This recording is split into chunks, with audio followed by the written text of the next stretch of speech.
eBay friends. Welcome to episode number 83 of eBay the Right Way.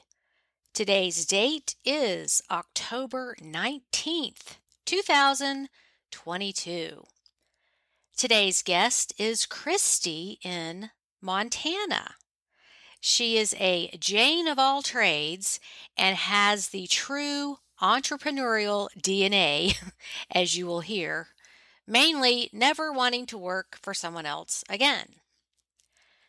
eBay and other side hustles allow us to own our time, make our own choices, and not need anyone else's approval.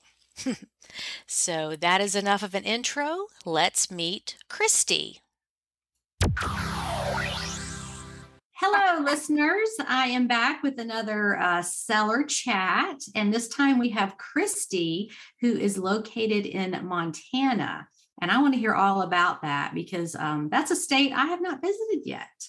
So how are you doing this morning? Wonderful. It's kind of a gloomy day, but I'm doing great. Good.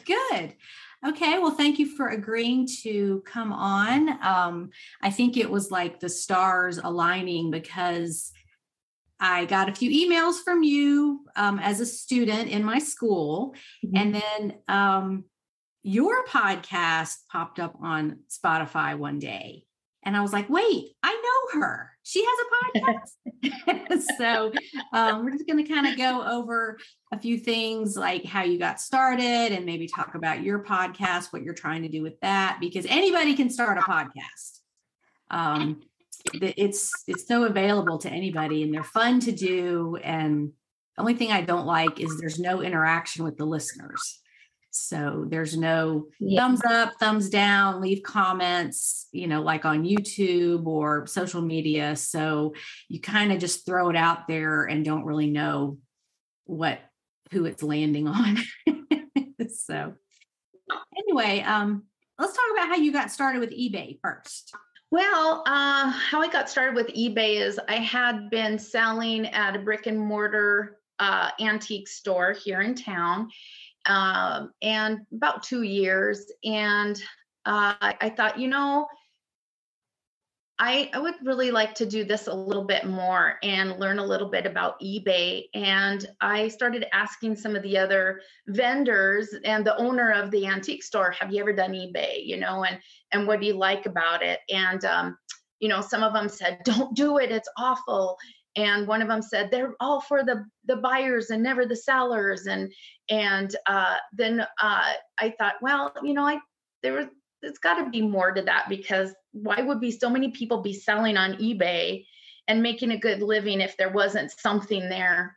So I started, like I do everything, Google, start on eBay. And I just could not find anything that could kind of help me through the process. And then I stumbled onto your podcast. It was a podcast I stumbled onto because when I go to work, I can put my earbuds in and listen. And I love to just listen. And I started listening to some of your podcasts, and it started getting me really excited about doing this. And I had talked to somebody else and they said, well, try Mercari first. I got a Mercari and I did like 5 sales and I said, okay, I'm ready for eBay. I was like, okay, I'm ready. I can so Mercari was like your training wheels. Exactly. Okay. Yeah. Okay. Yeah. So your antique booth, you still have that? I do. Actually, I'm in the process of opening a third spot.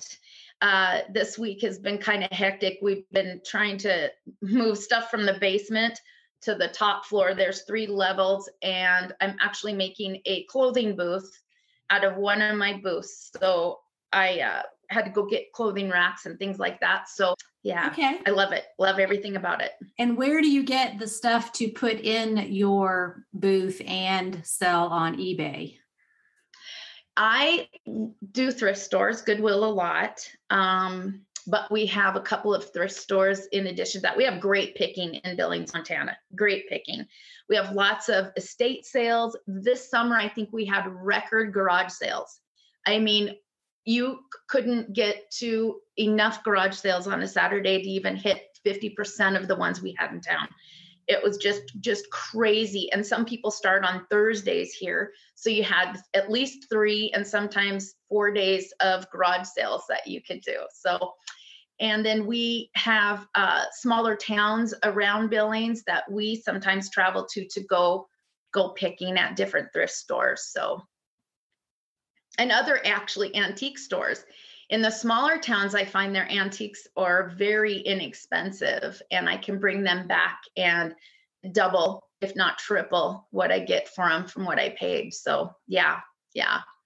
I find that so interesting that you can do that locally, just a few miles apart, because those antique malls are just, it's whoever walks in, it's the foot traffic. So you're going to have more in bigger cities. And I think a lot of people think about Montana. It's so vast. It's so, the population is, per whatever square mile or whatever is pretty low. So that was kind of my first question. Like, how is she finding stuff out there? You know, I've been to Wyoming. I haven't been to, Montana, but I think they're kind of the same as far as population density. And, you know, that's a real concern when you're finding things to resell. But, so what's the distance between the small town where you can get things cheaper and then flip them in your own antique booth? Well, we're going to take a trip this weekend up to Lewistown, which is about 2 hours away. Okay. But there's some smaller, like we have Laurel, which is kind of a suburb of Billings, and they're about 15, 20 minutes away. Mm-hmm. So, you know, honestly, Billings is a really we've got a good population here. I think, don't quote me on this, we're between 125 to 150,000 here. It's growing like crazy. Since the pandemic, I was in real estate for a short period of time. We have people coming from California sight unseen. They just call and make an offer on a house. So we have a lot of people from California moving in. We've been growing probably the last 10 years. It's been gangbusters here. We've just been growing like crazy. So we're kind of a hub. We're a medical hub because we have 2 big hospitals here. So we've got a pretty good sized population here, but kind of still maintain that small town feel. Okay. And so is it a cost of living thing where they're coming from California? That and honestly, a lot of it is political. When you talk to people on the phone, they really share that they just want out. And we kind of thought that was going to happen as it was starting prior, but since the pandemic, I think also people were scared and trying to get out of those big cities and come to Montana was the way they saw an out. So yeah, kind of a little bit of mix of both, I'm sure. Well, because our cost of living honestly is pretty high here in Montana.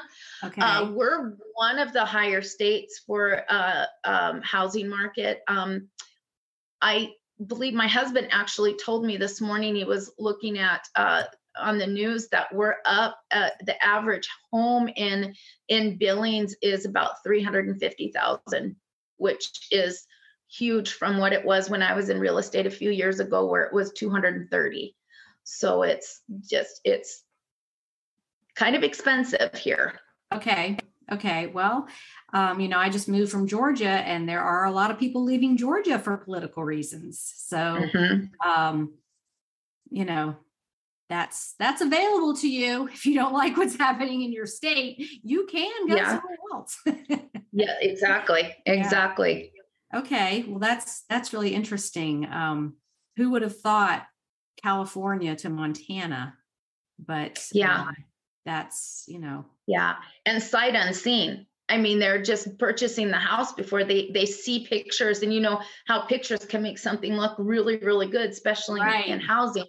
And they're just calling and making offers on houses before they've even stepped foot in the house. They just wanted to get out that quickly. Well, I mean, and you can always tweak that when you get there, or rent something. Those go pretty fast too, though. But that is, I did not know about that. So very interesting. Okay, so let's circle back to your eBay. And so when did you officially start selling on eBay? It hasn't been very long. Oh my gosh. In June, I believe it was May or June I started. Okay, and we're recording this in early October. So 4 months, maybe? Yeah. I mean, from your YouTube channel and the school was phenomenal. I'll tell you that. There's nothing else that compares to what you have on that. And I don't want to practice sounding too mushy about that. I love it. I'm one of those people that I like to have all my ducks in a row before I start something. Sometimes you can't do that. Sometimes you have to dive in head first. And I found that was kind of a hybrid of that with eBay. You could prepare as much as you can, but nothing was going to prepare you until you dove in. And the thing that was good for me is the fact that I could put my earbuds in and listen to you on your podcasts. I have a cleaning business and I'm still cleaning, and I'm an owner and an operator, and I stick my earbuds in and go for 4, maybe 5, sometimes 6 hours cleaning and hearing your stuff in my ears. And I listened to it over and over. And then I found out you had the school, and I was like, oh my gosh, this is cool.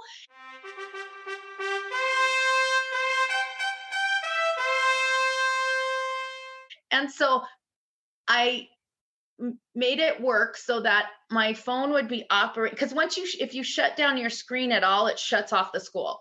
So you have to keep that open. So they don't have that capability where it, like Spotify, where your screen goes dark, but the sound continues. Yeah. So I mean, you can download the videos and put them somewhere. I don't know if that would work on your phone. You probably couldn't have too many downloaded at a time, but there's workarounds. That is one thing that is kind of annoying, is people are like, I want to listen and not have to sit at my computer because everybody's busy or working out or doing another job or doing housework or whatever. So I made it work. How did you do that? I just propped it up in the main area of somebody's home that I was cleaning, prop it up. And sometimes I'd have to go back and hit complete and continue, because you have that at the end of every lesson. But that wasn't hard to do. Just come back and hit the button and keep going. And I could listen to tons of information. And the Bakelite one, I got to say, was my favorite. And I actually stopped what I was doing. The Bakelite lesson? The Bakelite lesson. I love yes. That. Yeah, there's, I think, 3 classes on that. Yes. And I had to stop what I was doing, and because it had a wonderful video with it. And that was the part that was probably the only video that I really, really stayed and watched the whole thing for. I just binged everything on eBay, and that on what you had on eBay, and that just really did help a lot. And that is, after listening to you for quite a while, and I finally took the dive in, which I know it doesn't sound like I listened to you for a long time when I say a week, but when you're listening to you 6 hours a day, it's a long time. So yes. Well, bless you for tolerating my voice for that many hours at a time. So this wasn't meant to be like a testimonial video, but I do appreciate the feedback, because it is sometimes unknown what is reaching people. And I like that you ask questions, because that's part of it, is the email support. You get an answer within 24 hours, usually less. And I want people to use that, because you may have a problem and I can tell you the answer in 5 seconds. And exactly. If you don't know where to find the answer, like what's allowed, what's not allowed. Oh, this happened and it's freaking me out. Is this a scam? And all that kind of stuff, where new people are a little bit apprehensive because they're new. I mean, anything you do that's new, you're going to be a little bit anxious about it because it's all foreign to you. So people are like, oh, I'm sorry to bother you. No, I set that up intentionally because I did not have that as a new seller. Back in 2003, there was nobody to ask except for the eBay community boards, which are horrible. Everybody on there is so negative. People are not helpful. And I was like, there needs to be a way to talk to a real person that's not a chat box that is looking at your keywords and just popping up scripted answers. Like that's not helpful. I want a real person who knows how to solve this problem the right way, won't get in trouble, keeps your eBay account healthy. People get suspended left and right for doing stuff because they didn't know. So yes, what you don't know can hurt you. Yeah. Yep. Absolutely. Okay. So let's talk about what's the first thing you sold on eBay? Well, last summer we had this wonderful, it was an estate garage sale. And my husband went to it the day before, and him and my daughter made friends with the lady that was running it. And they came home with boxes of stuff that they only paid $40 for. And I said, wow, I got to go back the next day. So I went back and came back. I think we had 3 carloads from this place. And once I sat down and listed out everything I had purchased, everything ended up costing 75 cents a piece. Cause it was, I just what I did. I added up the amount of items we had times the amount of money we put into it. And it ended up being 75 cents a piece. And one of the jewelry lots that I got from this was a Miriam Haskell. And I knew nothing about Miriam Haskell. But I felt it and I said, this is a good piece of jewelry. It feels good. It's heavy. It's lasted this long and looks in perfect condition. And so I started researching the Miriam Haskell, and it was one of the first things I put on, and it didn't sell right away. And it could have been maybe the way that I had it listed. I don't know. I wasn't, I kept tweaking it. And finally I ended up putting it on auction because I had put it on to buy, and I put on auction. And that was, I think there were a couple smaller pieces that don't stand out in my mind that maybe sold before that, but that's the first real thing I saw that sold. And I can really remember it. And I ended up selling it for $99 and ended up, the 75 cents. So that was what really hooked me on it. And then I started listing as much as I could. I'm still getting a feel for what kind of things sell on eBay that might sell better in the brick and mortar store, vice versa. So I'm still kind of learning how to navigate through that, but I love it. I love listing on there. And one of the last things that just sold, and I know I probably didn't put it on far enough because after my husband found out I sold it on eBay, he goes, do you know how much I paid for that?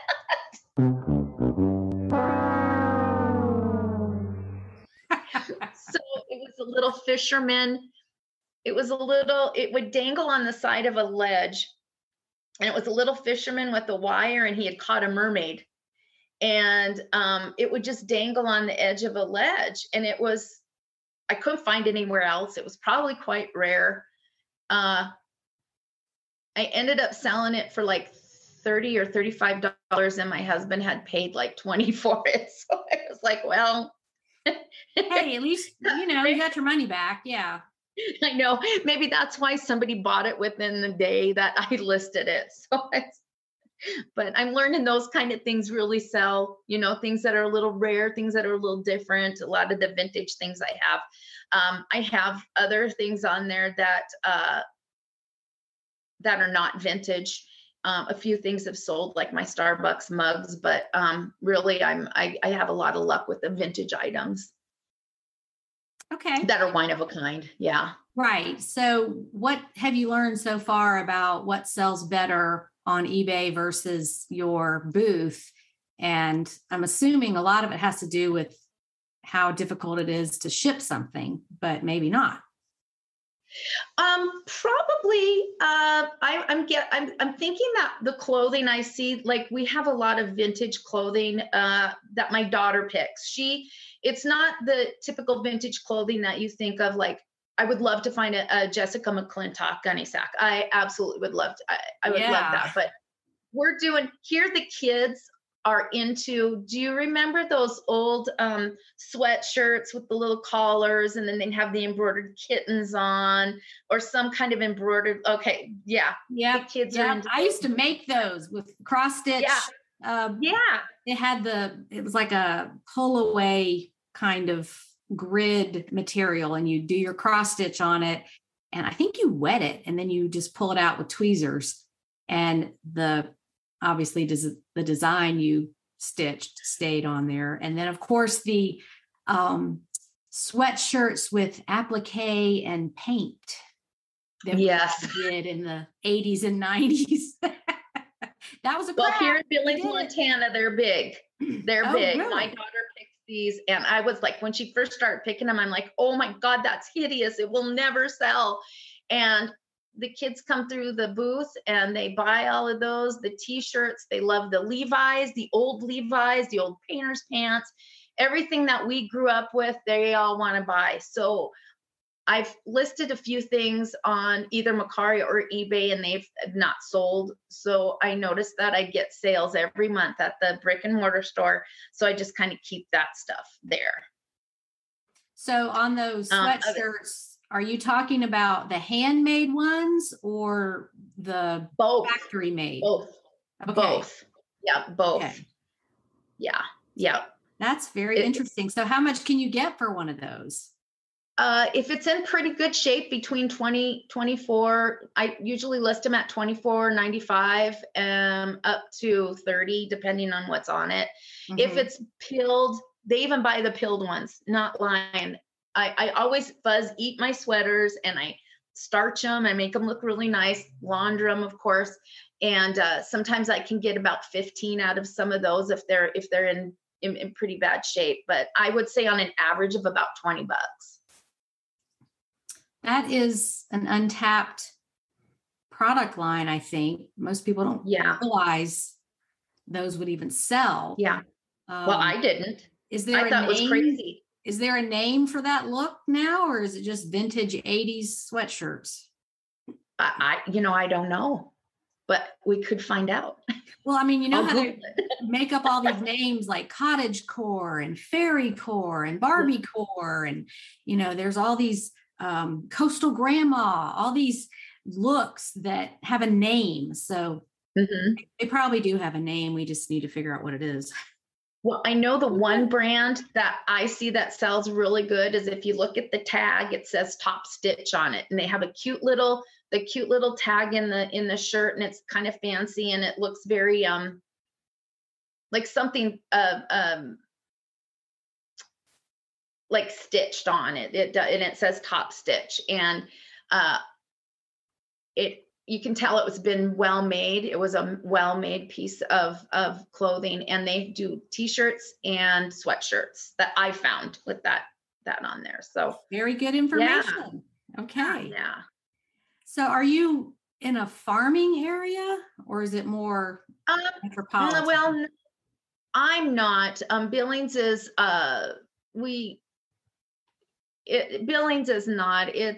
We do have farms around us. I have family members from both sides of my family that homesteaded out in this area back at the turn the 1900s. And have you heard of Pompey's Pillar, where Lewis and Clark traveled? They traveled through this area, and there's a pillar named after Sacagawea's baby. And so Pompey's Pillar has farming area around there. And in fact, my grandfather leased the land around the pillar and farmed it. And then my dad's side of the family, they were in the Broadview area, which is the other direction, about 20 miles out. Both of them are about 20 miles out. And they did sheep farming. And then during the Depression, they weren't making much money, and they moved into town. And so we were kind of I mean, it's pretty populated here. We have 2 Walmarts. We have lots of hotels. We have lots of restaurants in this town. We have a pretty good sized downtown area.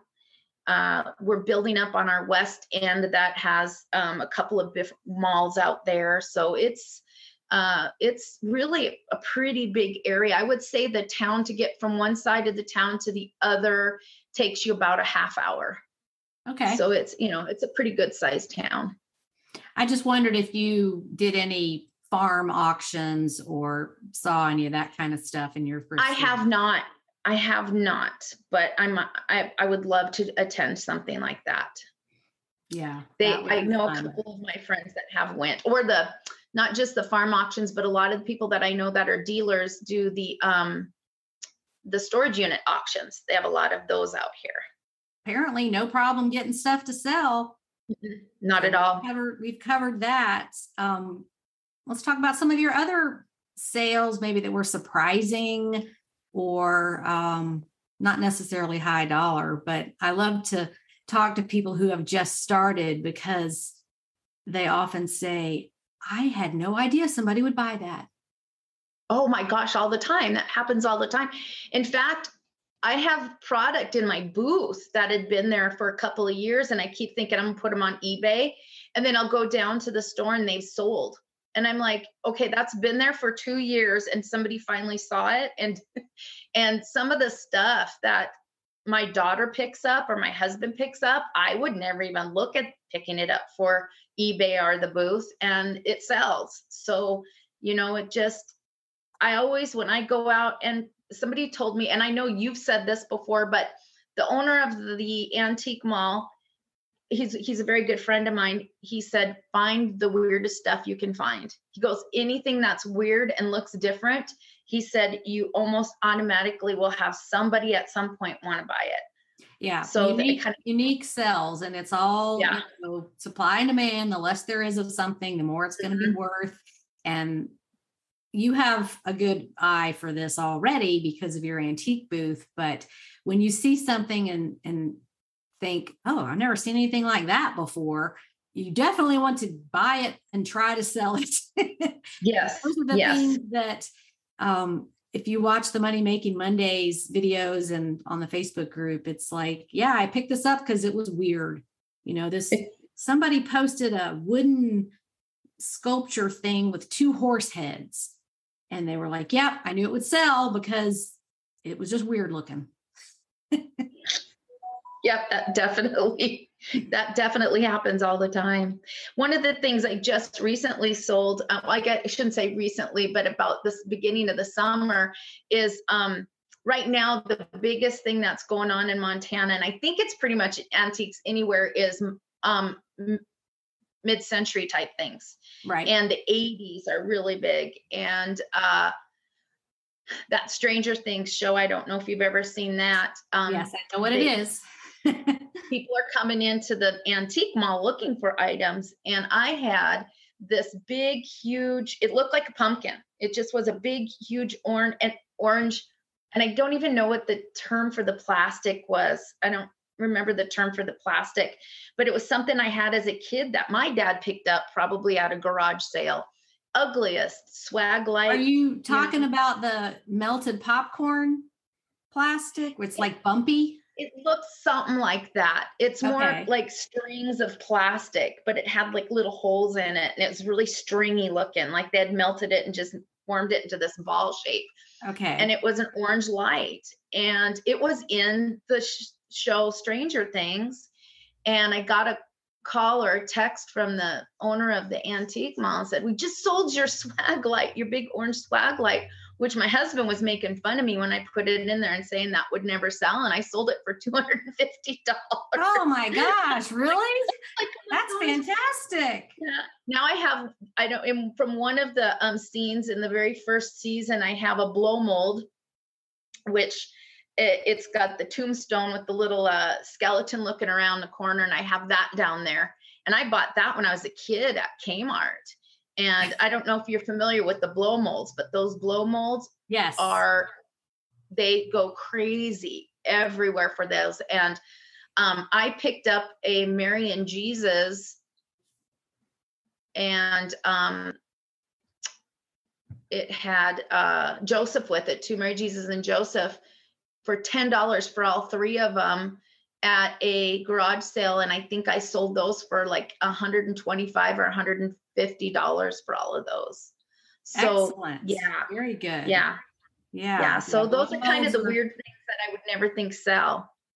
So now I need to start watching Stranger Things so I can be in the know on all these objects, because that's how it happens. You know, a celebrity will start wearing something, and that's all by design. You know, the company pays them however much money to wear the shoes or the clothing and put it on their Instagram. And it's not like that randomly happened. All of that is by design, because these companies have figured out that's a great way to market your product. Is, well, that's been a thing forever, whether it's, you know, Michael Jordan on a commercial or somebody on a Wheaties box or whatever, you know, that's advertising. But now they're kind of staying under the radar by, you know, getting Jennifer Aniston to wear whatever shoes, and then all her followers want them, and it just magically the item becomes very sought after because of a celebrity or a TV show or whatever. So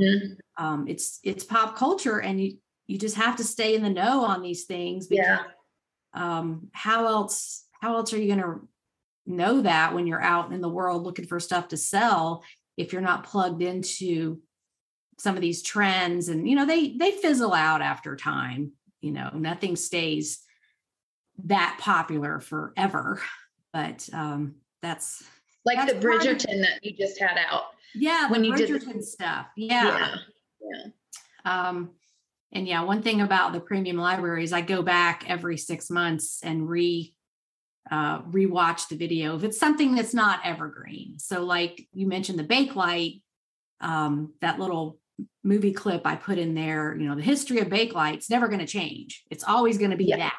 But if it's something more current, like cottage core or coastal grandma, you know, that may fizzle out in a couple of years and not be a hot thing. So that is the challenge of selling on eBay, is you have to keep updating your knowledge, because something that worked for you 5 years ago may not work now. It changes. Some things change is inevitable. Yeah, like vintage Pyrex, that's never going to change because there's only a limited number of it. Some of those vintage items in that mid-century modern course, or the plush that were made during the 80s and 90s, and they don't make them anymore, all that kind of stuff, that's not going to change. Those items are just going to keep getting more valuable. But so we're all going to be tuning into Stranger Things now, if you're not already a viewer, to see.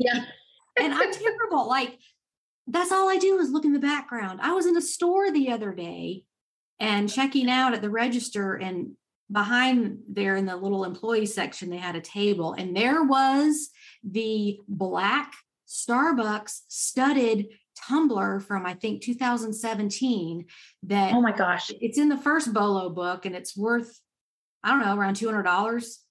And I saw it sitting there, and I was like, hey, is that your cup back there? And she's like, yeah.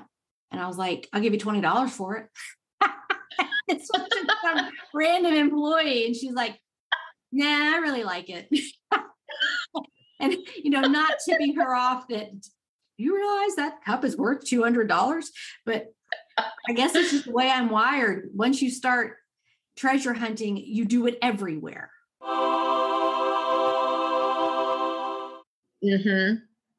Yeah, every time we start a movie at home, family sits down and watches a movie. My daughter goes, are you looking in the background to see what you could sell, Mom? Absolutely. Well, and like another thing is that phrenology head. It's in the background of Ross's apartment on Friends, but it's in a lot of medical shows. Like doctors have that on their shelf behind them with their medical books. And it's called a phrenology head. It's ceramic. It's just a decorative piece, but that thing keeps popping up everywhere. I'm like, every medical show, it's in there somewhere. So yeah, it's a collectible. So, okay, well, so what do you plan to do with your eBay business? Are you trying to get it going so you can quit your cleaning job, or I am. I've been. I've done a lot of different things in my life. I started out in nonprofit organizations, working nonprofit, and then my last huge career was I was a local politician actually here in Billings, and I was the clerk of district court. Yes, I had gotten laid off from the Red Cross and looking for a job, ended up getting a job in our Yellowstone County office, and it was district court. And one of my friends that I work with talked me into running, and I ran and I won, and it was the worst job ever. I would never recommend being a politician to anybody. It was awful. And I got out of that after 4 years and was going to become a real estate agent. And I just was not, I guess, cutthroat enough. I just couldn't do it. And was doing cleaning on the side, and my cleaning business started taking off. And I was cleaning like 2 houses a day and just going, and started feeling the joint starting to hurt. People would say you can't clean for very long. And I was like, oh, yes, I can. And I was like, oh, no, I can't. And when I started selling things at this antique mall, I thought I need to up that and make more income on this. And that's where I started looking at eBay. And I thought, if I can get this going and bring in enough income and they supplement each other, and maybe even a podcast, if I can monetize that, I can end up dropping the cleaning or at least cleaning just a few days a week or 1 day a week. Right now I'm only cleaning 3 days a week. So I've kind of gotten myself down from what I was doing before. But yeah, that's what I would like to do. I do like to clean. Where can you listen to podcasts 6 hours a day and not get in trouble, right? Well, I commend you on both of those. Well, all 3 of those things. Politics, I would never do that because nothing ever gets solved. It seems like it takes forever. You're so enthusiastic about changing things, and you just get shot down all the time. Mm-hmm. And it's all like people paying each other behind the scenes to vote this way and that way. And it's just I just think it would be an impossible position to be in because you're just fighting too many, I hate to say this, crooked people, but there's crooked people in every profession. So so I commend you for trying that. And then the real estate thing, that's a tough position too. It is. There's a lot of ups and downs. People change their mind. You get a listing, they change their mind. And I worked for a realtor for a few months back in 2015. My kids were grown. I was like, maybe I should get a real job and just put myself out there. And yeah, I didn't do well. Yeah.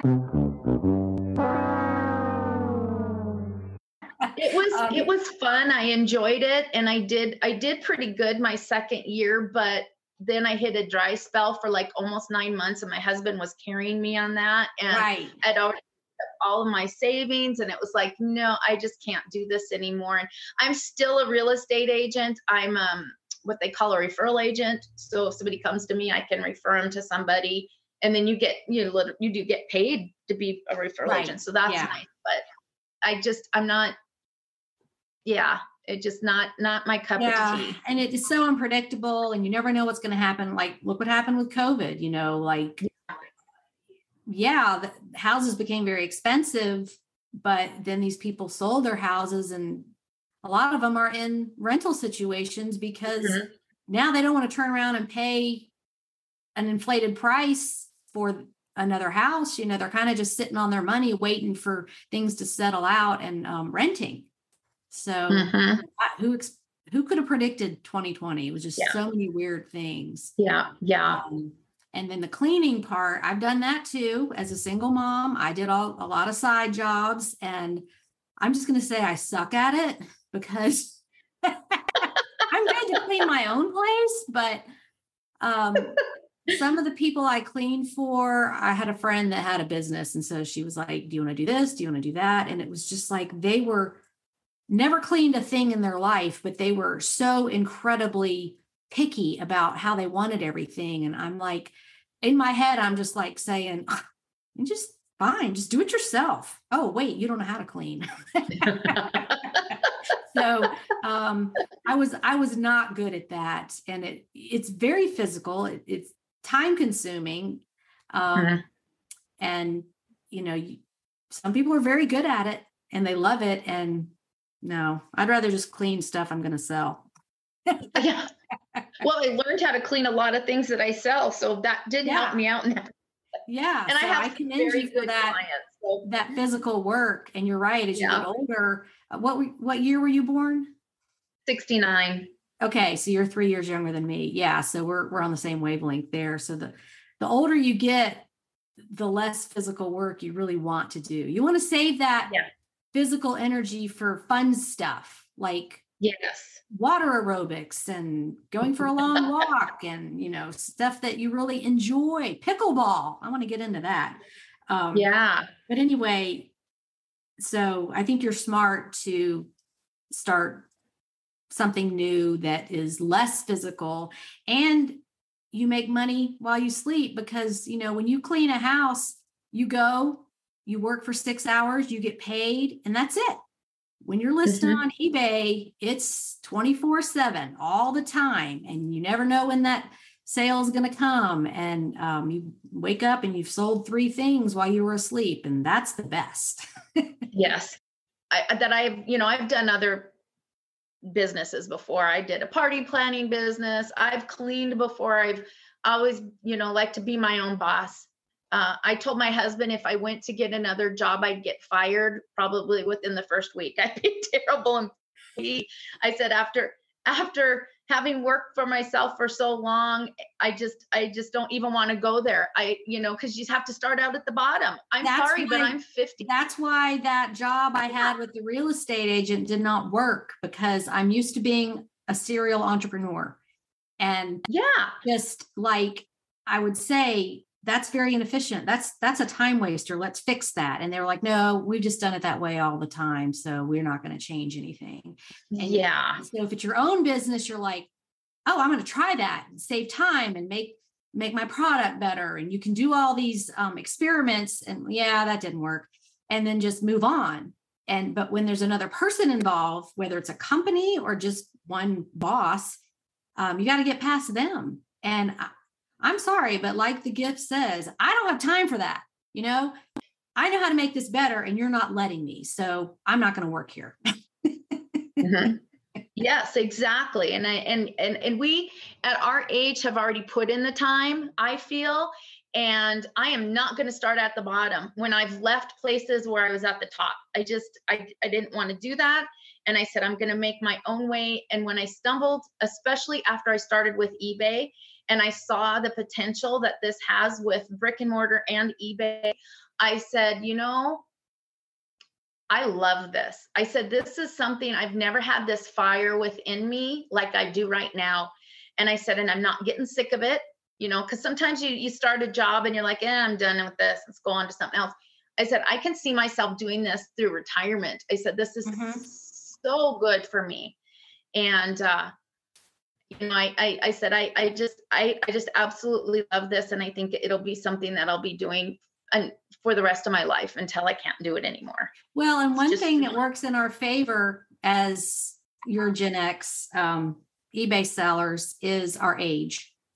So many jobs, your age works against you. You're too old. You're too slow. You don't know the new technology, whatever it is.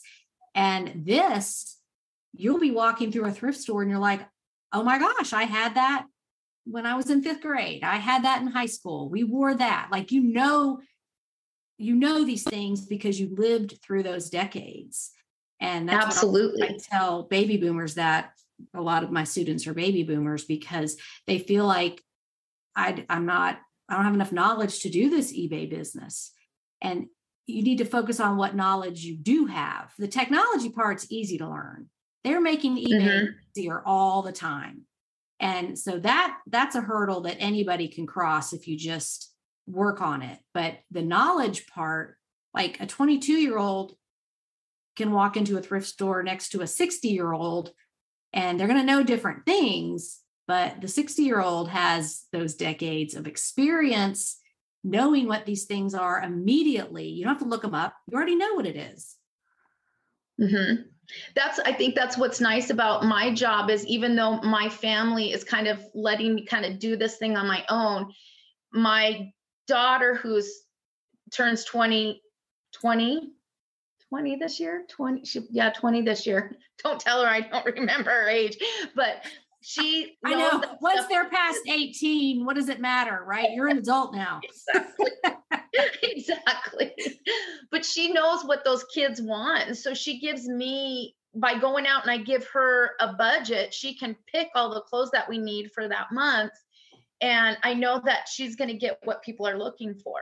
Mm-hmm. And my husband sees those things that maybe guys are looking for, so they give me things for eBay and for the store that really kind of pick up where I maybe have holes and fill that in.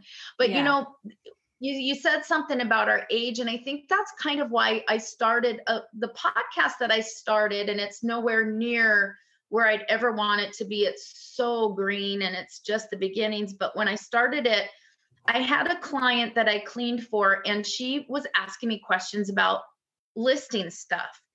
And I remembered in the back of my mind, kind of the thing that you said, don't until you learn it yourself, you sure don't want to do it for somebody else, and just let them, but I can show you how to do it. And so I started thinking about her, and she's a retired teacher, very smart, and she does very tech savvy for her age. And when I started the podcast, I thought, I'm going to start this podcast talking to somebody that has not any experience whatsoever on any online platforms. And where would I start with them? And that's where it's like when you said the word training wheels, I thought that was good. Makari was good for training wheels because she knows she wants to get to eBay, but what she knows, I'm afraid that would just terrify her to start out there. And so I thought, I'm going to do this podcast with somebody like her in mind. And she's actually one of my listeners, and teach her how to do that so that when she feels comfortable, she can jump right to your program and do the eBay stuff. And that was kind of my goal for her. And I thought, if I can do that and get people that are that generation feeling a little more comfortable, that maybe they can feel like, because they want to do this. And I know they're terrified of the technology, but if they can just, dip their toe in a little bit, then they can go on to eBay a little later, I kind of always visioned that when I started it, I'm going to push everybody on to Suzanne, because you've got, it's, I'll start out with this Makari, get their feet wet with this, and then push them on to your program, because honestly, again, don't want to sound like that person, but honestly, Suzanne, what you've got going is phenomenal. And that's what pushed me into it. Just listening to you, because I was really scared at first, but just listening to you, knowing that I can do it, and you can't make a mistake. You can't really make a mistake. What's the worst thing that can happen? Yeah. And, and it's just, I do have a beginner course that's like 5 hours of how to do every single thing and all of the red flags that you need to watch for. Yep. And, all that stuff. I wish somebody had told me. But the vision for that is, one day I just thought, I just need to put everything I know in one place. Yeah. I had a blog, and I had a YouTube channel, and I had the Facebook group. And it's like, I need to put all this stuff in one place that people can download it. You can download, I think there's 530 videos now. You can download every single one and keep them and never come back. And for $20 a month, that's a bargain. But the issue is that I constantly learn. So when I figure out something, I make a course, because I'm like, what if other people don't know this and I've just learned it? And then I can put that out there for other people, and it just never stops. I mean, there's, you should see the spreadsheet I have of things I want to do courses on, and it's hundreds of things. And it's just, there's not enough time in the day to, 2 videos a week, I think is good, because students have a hard time keeping up. You have busy lives. Mm-hmm. You don't have time every week to sit down and watch 3 hours worth of videos. So 2 10 to 15 minute videos a week. And it, as you can see, it's accumulated over time. Yeah. So, well, I think too, is once you sit down and you design that course or whatever you're going to talk about for that course, you're learning as you go too. Because you're like, wait a second, I don't know the answer to that. I want to put the answer to that. So you go and do your research and you learn more because you're teaching people. And that's kind of interested in it. It's like, I guess you could call it a rough draft of like what's coming weeks after. And I change things around all the time because I'll learn something. I'm like very interested in it. And that makes a better presentation if the presenter, the teacher, is interested in it, passionate about it, excited about it. It's not just, like PBS Antiques Roadshow where they just drone on about stuff. And it's like, I can't listen to it. It's too boring. I'm never going to find that Chinese vase that they're talking about, but I might find that Hidden Valley Ranch salad dressing shaker from 1980. That's all that stupid plastic stuff, I call it. That I saw another one the other day. It was like a Jell-O pudding shaker. And it's a plastic cup with a special top, and you put the ingredients in there and you shake it, and it makes pudding. And it's just, people want all those old things that they had. And I just laugh every day. I'm like, yeah, this is why I got a business degree, so I can sell these little stuffed animals and it's like, why did I even spend money on a degree? I know. I think that all the time. So I don't even know how we got into that, but the point I want to make is Gen Xers, baby boomers, you have the power. It's like Dorothy in the red shoes. You have the power, and you've had it all along. And it's your experience through life that is going to help you with this business. And it's going to be fun, and you're going to make money, and it's flexible. You can still travel and do all your stuff. So if there are people in those age groups listening, you are smart enough to do this. You can. And I talk to people every day that late 50s, 60s, even their 70s, they start this and they love it. Yeah. And and having more of that out there with podcast, I think is important, because there's only a few people that talk to our generation. And I'm not saying that the younger ones aren't great. They are very motivating. And there are a few of them that I've listened to, and they're very motivating, but they're on a total different wavelength than I am.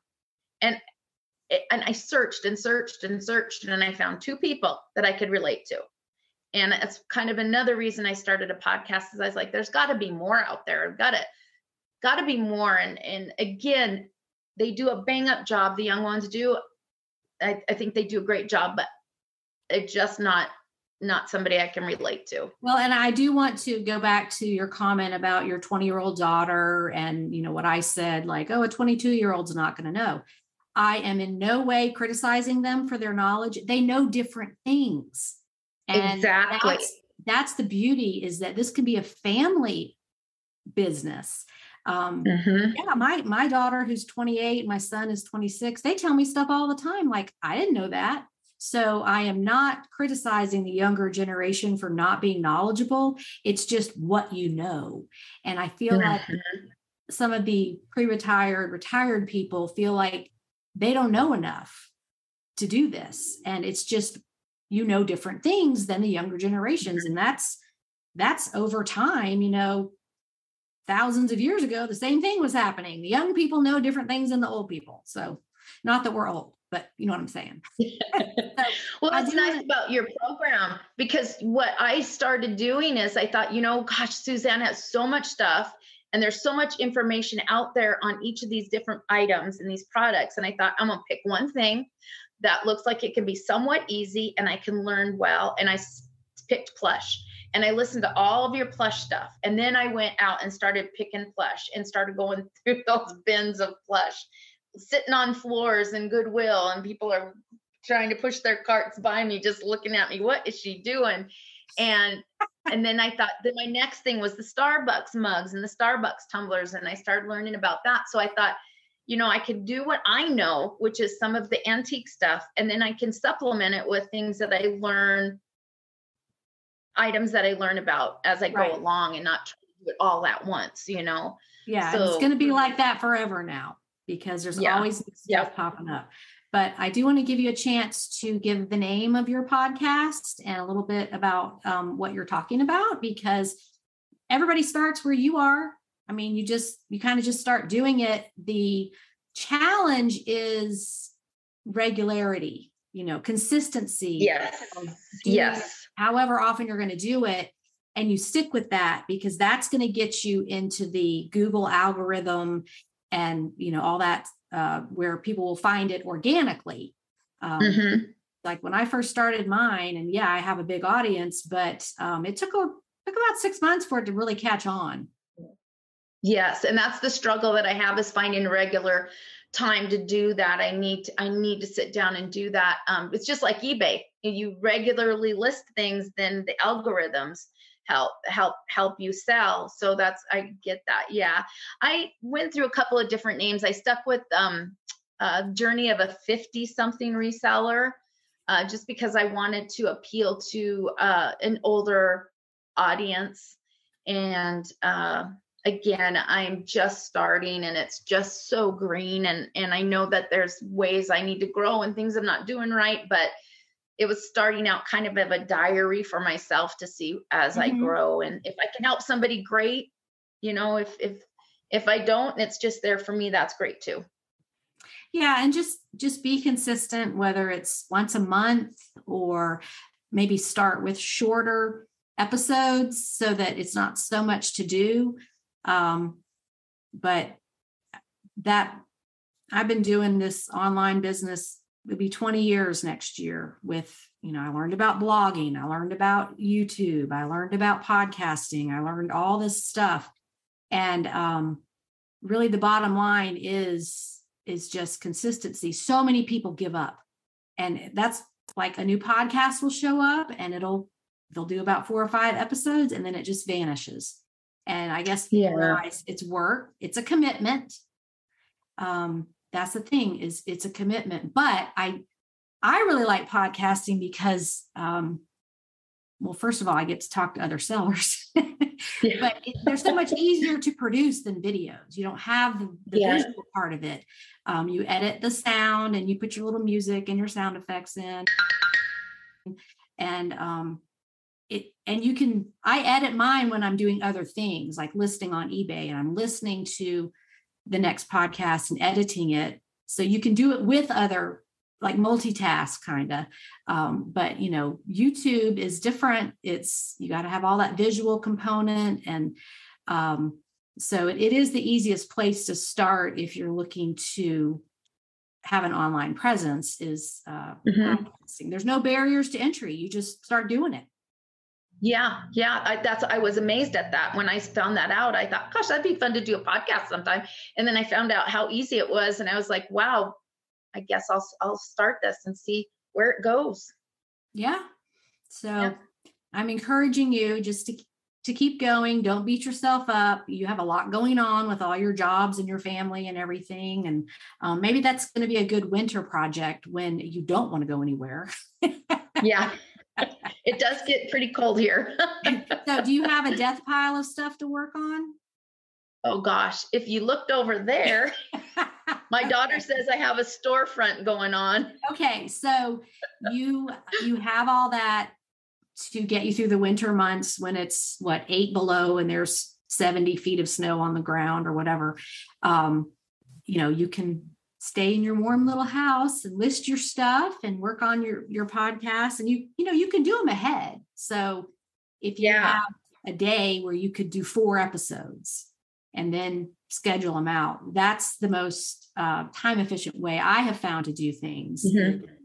to try to work ahead. And most of the podcast networks where you upload it, it allows you to schedule them. So you can, that's what I do with like my YouTube videos. And I'm always like working ahead. So things are scheduled. So it's not so much stress to get something done online.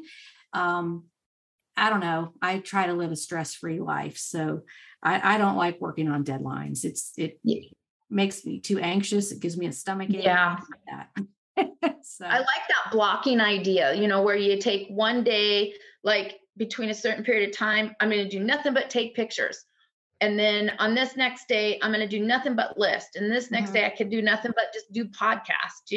I like that because then you get on a roll and you keep going and you're not interrupted. And it does make you feel like you have momentum when you've done things ahead.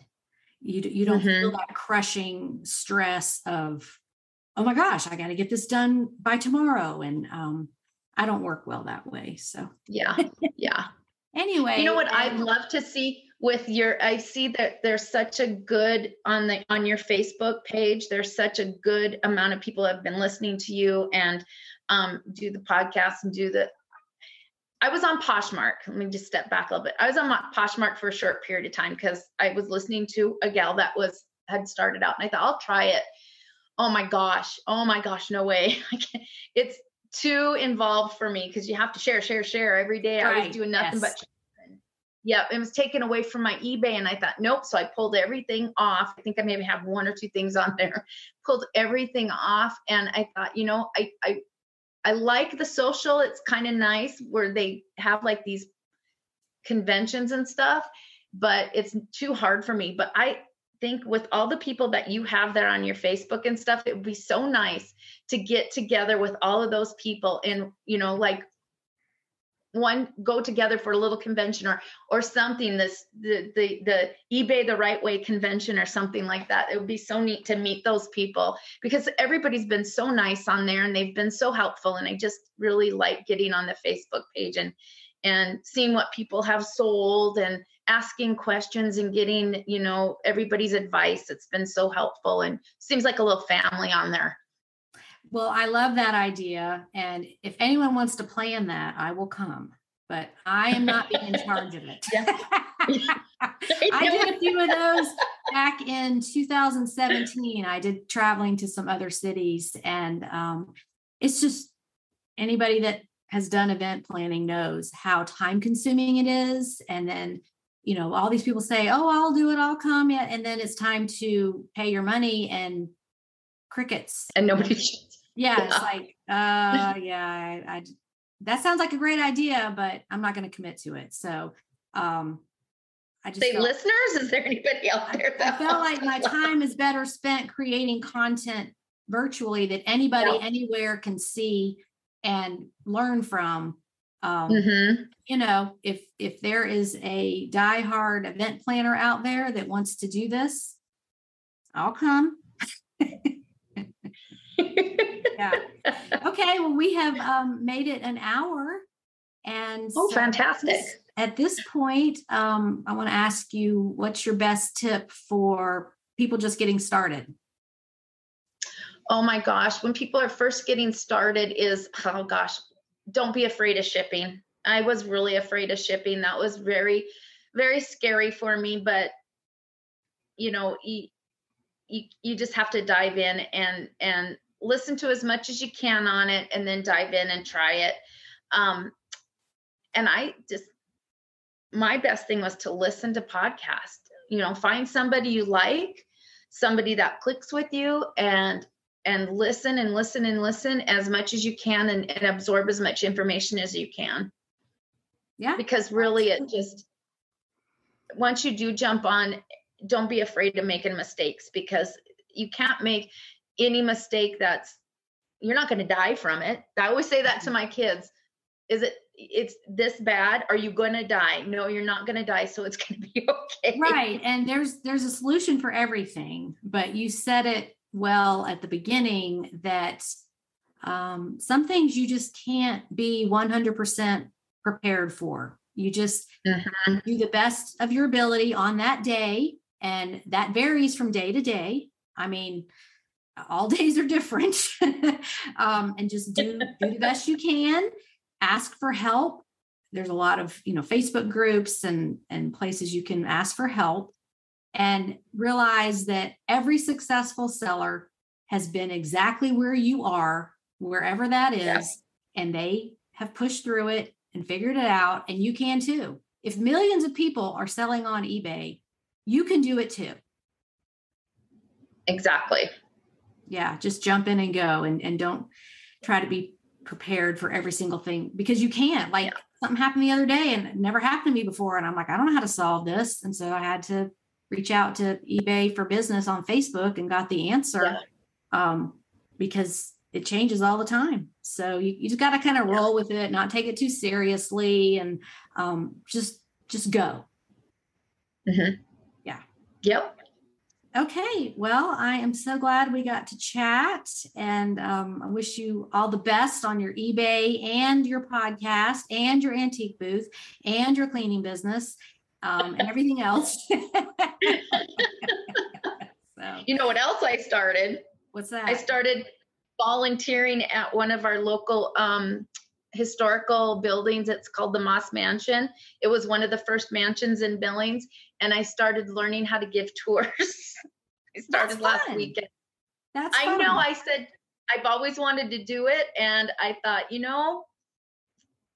I know I have a lot going on, but if I don't do it, I'll never do it. So I started off it. So having you say all those things that I'm doing, I'm like, oh my God, what did I get myself into? Well, and I think it's great that you're a serial entrepreneur, and eBay and working at home can be isolating. So you have something in place for, maybe when your cleaning drops off or whatever, where you can be around people. And it doesn't seem like being a tour guide would be a high stress job with deadlines and all that. You're just talking to people and explaining stuff. Yeah. That sounds great. Because the cleaning is isolating too. Yes. Because my clients aren't home and I clean, and occasionally they are. And then I talk to them for an hour before they leave. They're like, right. Whoa, hold on a second. I'm like, oh, wait, a person I can talk to. Hold on. So, okay. Well, thanks again for coming on, and we will see you on the Facebook group. All right. Thank you so much, Suzanne. I really enjoyed it. Me too. Bye, Kristie. That was so fun. I love chatting with other sellers. Now, Kristie talked about my premium library a bit. If you haven't explored it yet, you can still do that for free. The info is below the podcast. So I challenge you to at least join for a month, totally free, and just see what's in there. You have nothing to lose. And if you want to download everything in there, 540 videos, and never come back, that is totally fine. I designed it that way, knowing that your eBay business changes, eBay changes, and there's always something new to learn. And it's just one of those things where you don't really know what you don't know until you get in there and start poking around and watching the videos and downloading stuff. All of the content is intentionally created to help you improve your eBay business and make more money. Okay, on to today's trivia question. What is the origin of the word lunatic? Here are 5 seconds to think about it.